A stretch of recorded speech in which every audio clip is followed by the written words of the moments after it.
আসসালামু আলাইকুম বন্ধুরা, আশা করি আল্লাহর রহমতে আমার সকল ইউটিউবার বন্ধুরা ভালোই আছেন। আমিও আপনাদের দোয়ায় আলহামদুলিল্লাহ ভালো আছি। এই যে দেখতে পাইছেন কত সুন্দর খরগোশ, এই যে আরো অনেক আছে, এই যে উপরে আছে ছোট।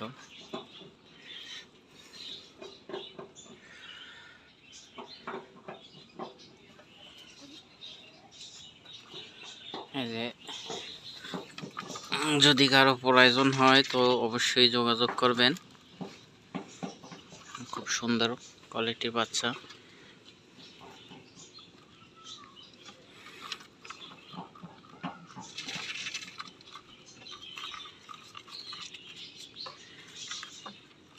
লাইটের ব্যবস্থা রাখো না, যে এরা বাহিরে নামতে চাচ্ছে